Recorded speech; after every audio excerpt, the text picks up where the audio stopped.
Kidnap అయిన భూమి దగ్గరికి గగన్ వచ్చి తన కట్లు విప్పేసరికి భూమి ఒక్కసారిగా గగన్ని నెట్టివేసి గగన్కి దూరంగా పరిగెడుతూ ఉంటుంది. తను వేసుకున్న జాకెట్లో బాంబు ఉందని, అది సూర్య ఫిక్స్ చేశాడని, గగన్కి ఏం కాకూడదని భూమి దూరంగా పరిగెడుతూ ఉంటుంది. భూమి ఎందుకు పరిగెడుతుందో తెలియక గగన్ కూడా భూమి ఆగు అని భూమి వెనకాలే పరిగెడుతూ ఉంటాడు.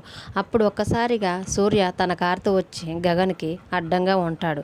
తర్వాత కారులోంచి దిగి ఎప్పుడు చూసినా ప్రేమగా నిన్ను హత్తుకునే భూమి ఇప్పుడు ఇలా నీకు దూరంగా ఎందుకు పరిగెడుతుందో తెలుసా?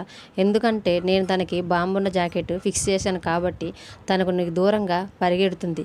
నువ్వు గనక ఇప్పుడు ఇక్కడి నుంచి ఒక్క అడుగు కదిలినా సరే నేను రిమోట్ కంట్రోల్తో ఆ బాంబుని పేల్చేస్తాను అని గగన్ని బెదిరించడంతో గగన్ చేసేదేం లేక సూర్య దగ్గరే ఉండిపోతాడు. సూర్య గగన్ మీద కోపం తీర్చుకోవటానికి ఇదే కరెక్ట్ సమయం అని గగన్ని రక్తం వచ్చేలా కొట్టి రక్తపు మడుగులో గగన్ని రోడ్డు మీదనే పడేస్తారు. మరోవైపు శారద ఇంకా గగన్ వాళ్ళ తండ్రి భూమి వెనకాలే పరిగెత్తుకుంటూ వచ్చి ఆగమ్మ భూమి మేము చెప్పేది వినమ్మా అనుకుంటూ భూమి వెనకాలే పరిగెడుతూ ఉంటారు. మరోవైపు సూర్య రక్తపు మడుగులో ఉన్న గగన్ని ఎలాగైనా చంపవేయాలని తన కారులోకి వెళ్ళి తన కారులో ఉన్న ఒక కత్తిని చూసి కక్షగా ఎలాగైనా గగన్ని చంపాలని ఆ కత్తి వైపు చూస్తూ ఉంటాడు.